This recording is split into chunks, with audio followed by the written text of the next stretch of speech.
Winston Peters. Speaking on behalf of the fastest rising political force in this country, New Zealand First, we say in this National Party budget, cronies get cake, Kiwis get crumbs.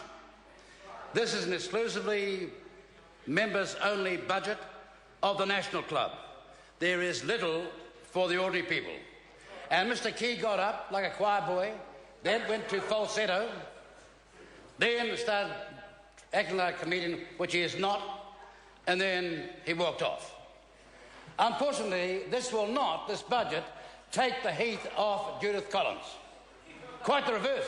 It was so boring it'll bring it back on, and so fast you could say it'll be over by lunchtime. Now, here we go. Where is the economic strategy to address the weaknesses of the economy and growing inequality? Shameful equality in New Zealand. Clear and deeply troubling. The budget will, of course, benefit Nationals' cronies. Everyone from Balclutha to Beijing now knows the best blue chip investment to make in New Zealand is to make a donation to the National Party. Absolutely gilt-edged blue chip.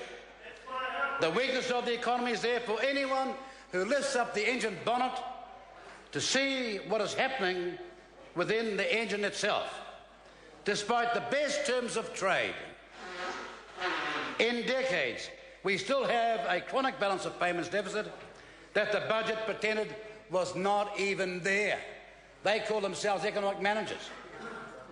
Where is the action on the fact that we have not had a balance of payments surplus for years? You see, under national cronies get the cake, Kiwis get the crumbs. Now, over the period between end 2008 and 2013, Australia's economy grew 13%. Singapore, 28%. What was National's record and New Zealand's record? Oh, Mr. Brownie says, I don't know. He was number 3 in Cabinet, and he doesn't know, which is no surprise to anyone over here. Well, New Zealand's economy grew from 2008 to 2013 by 8%. You call that a rock star performance? You call that a rock star economy? My colleagues right us Telly says it means we're heading for rock bottom.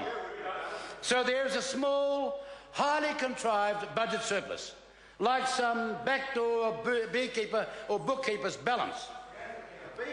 Have a look at the facts. Have a look at the facts. It is, because they deal in small business. We're talking about a country, Mr. Banks, where the government's income is over 65 billion. And there's 100 ways to manipulate a surplus. I know, because I was the treasurer when we had real surpluses, not these contrived ones. Oh, they hate to be shown by comparison to be incompetent. Look at the facts. When National became government, guess what Crown debt was? That's the debt the government owns to the rest of the world, owes to the rest of the world. Well, it was 10 billion. What's it now? 60 billion. Up 6 times. All the work of the brilliant money trader from Merrill Lynch and the economic genius from Dipton, who's so competent that a 24-year-old child can replace him. Exactly. 6 times the debt went up from the money trader and the brilliant economic expert who for 6 tawdry years has presented a budget which takes us nowhere. It's a steady as you go when you're going nowhere budget. It begs the question, how was the surplus generated?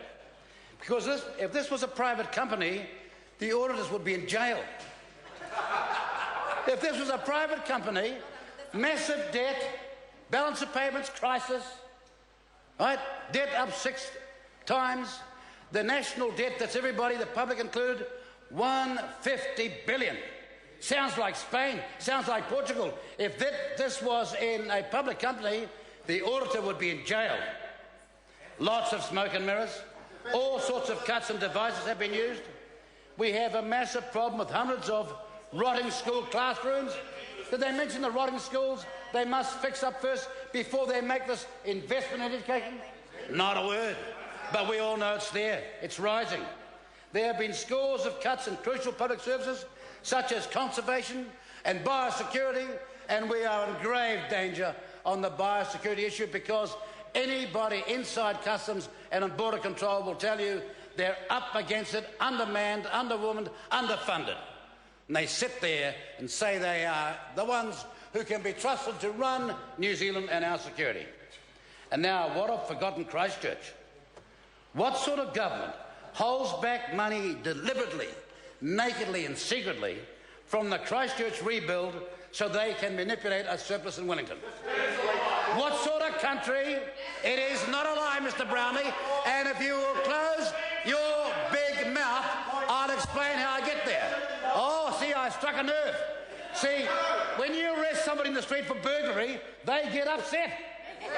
When you catch a thief in the night, they don't go calmly. Ask the police. When you tell Mr. Brownlee you've been stealing the money from the Christchurch people, staggering the rebuild so you can get an artificial surplus, he goes berserk.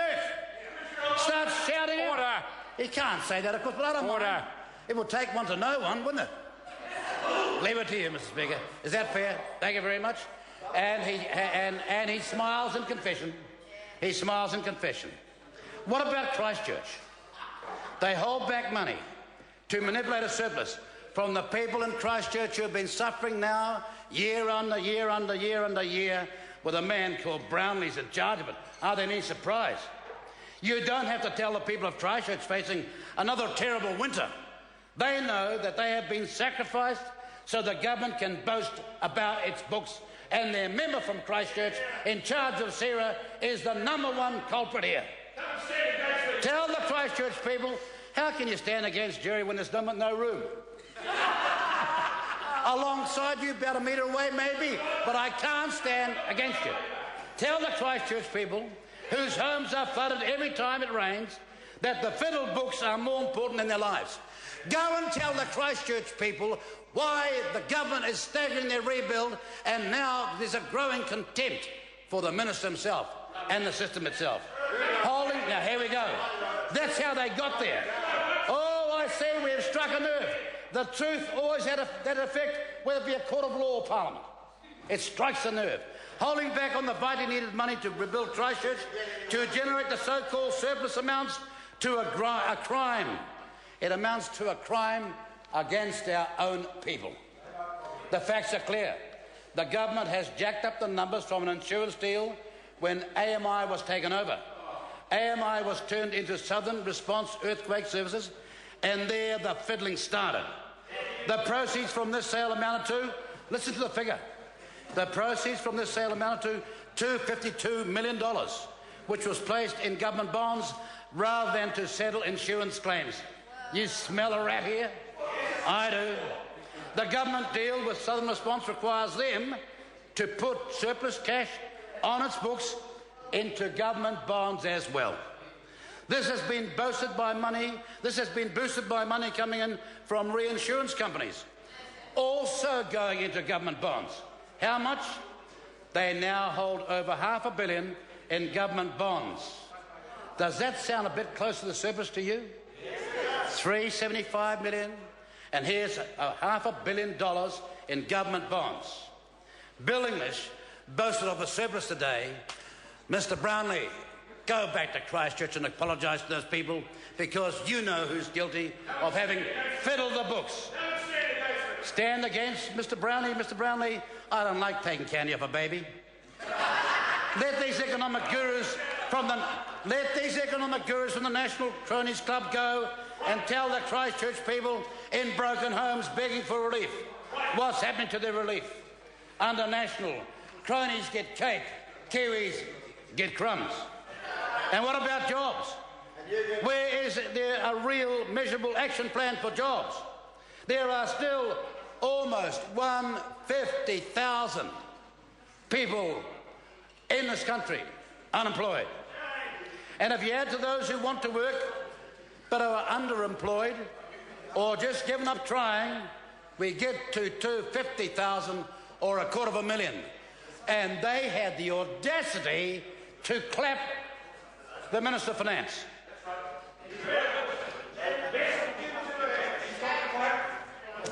Unemployment is our single biggest problem. Kiwis can't get jobs, but tens of thousands of foreign students and immigrants are getting work visas in front of them. How does that work? Well, under national, cronies get cake, Kiwis get crumbs. Where is the action plan in the budget for the cost of living? Over half those employed in New Zealand had no increase last year. No pay increase. Wages stagnating. Costs going up. Electricity prices soaring, gouging the public without restraint. Another cold winter for pensioners and low-income families under national, of course. Why would they care? Because their cronies get the cake and the Kiwis get the crumbs.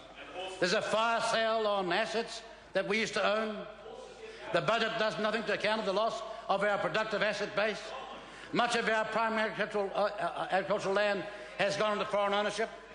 Many New Zealanders workers have ended up on the cheap scrap heap of labour for overseas investors to exploit. Why is there no action? Why is there no action? Because the man from Hamilton tells you it all. He used to teach at a school one time, about ethics and principles. Of course, he used to read it from the book because he didn't know them himself. He couldn't understand anything about it. Now, sir, where is the admission? Where is the admission that the housing crisis is due to nationals' incompetence? Where is the admission that the housing crisis is all nationals' fault? For almost 6 years, they have blatantly ignored all the underlying causes. Everyone with half a brain knows, which rules out that man, which rules out Jerry, that tens of thousands of Auckland houses have been gobbled up by overseas buyers. A bonanza for foreigners. Foreigners coming here, no restrictions on buying, no requirements, no taxes, come one, come all. Mr. Speaker, Treasury predicted just the other day that migration to New Zealand would go up by 41,000 per year from here on in. They have got no plan to address the crisis. No plan at all. Utter madness. They allow people to scoop up homes 50, 60, 77 in one man's case, and Mr. English gets up yesterday in the House and says, I know how many landlords there are. Hasn't got the wit to say, but how much property does each landowner own? Even a moron could work that out. So I got 22,000 landowners from abroad. But how many properties do they have? 22,000? No, sirree. No, sirree. The Treasury and now Reserve Bank say we need a survey of overseas ownership. National, that's the last thing they want, because now they're exposed by their duplicity. They don't want facts. They prefer dogma. Under national, cronies get the cake. Cronies get the cake, Kiwis get the crumbs. Where's the real infrastructure plan that goes beyond building more motorways?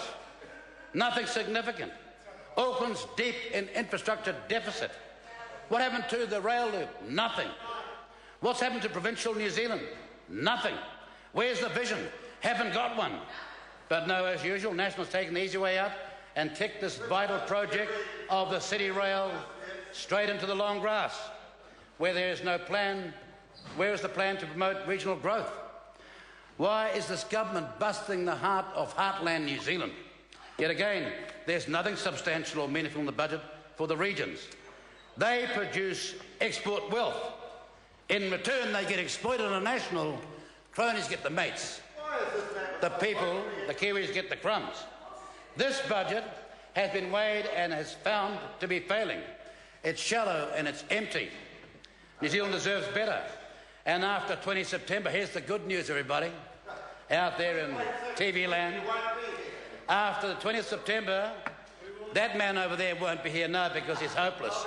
And you know what? I could ask the whole of Hamilton, do they know who he is? And they'll say no. They'll say he's no. They'll say, do you know a guy called Tim? And they'll say, well, he can't be an MP.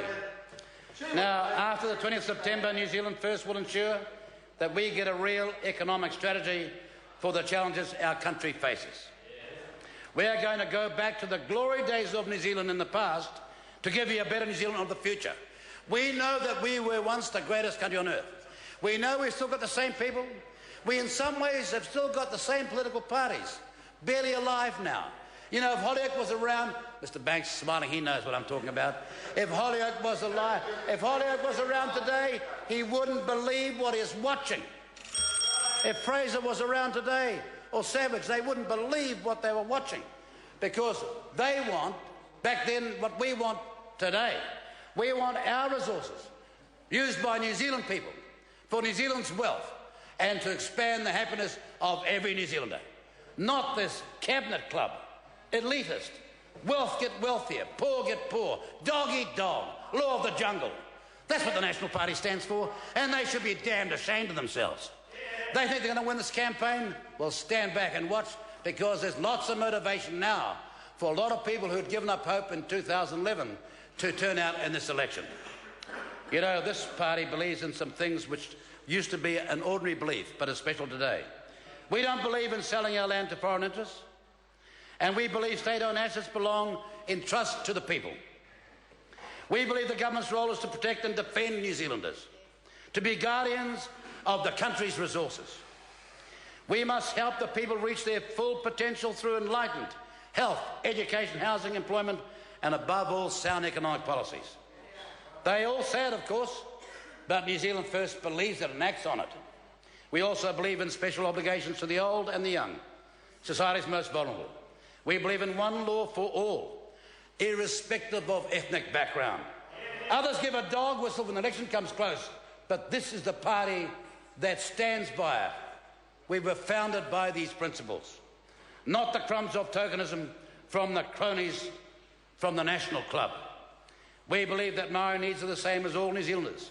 Good education, good housing, health facilities, and most of all, first world paying jobs in our own country. New Zealand First believes we must train, skill, educate and employ our own people first. There's no excuse for the hiring of cheap labour from overseas when so many of our unemployed are on the scrap heap back here. On the issue of foreigners speculating on housing in New Zealanders, we've got the courage to say it and stop it. New Zealand suffers economically from not having a practical plan for its people, and blind ideology is not a substitute. Now, in the quiet of them having been sublimated by sound argument, I want to close by saying the current economic vision is simply the Auckland housing bubble, increased immigration creating consumer demand, the staggered, retarded Christchurch rebuild, and milk powder to China. We can't survive without a much more diversified economy. Very soon there'll be an election, and I want to tell everyone watching this program today that no matter how difficult and tiring and troubling things have been, no matter what sacrifice you've had to make, just hang on a bit longer. Just hang on for another 2 months, because soon help's on its way in the form of New Zealand First.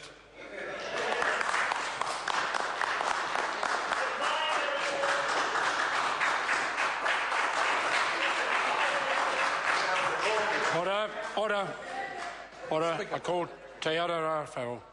Tēnā koe, Mr. Speaker, kia ora tātou katoa. Me tīmata ki taku kōrero.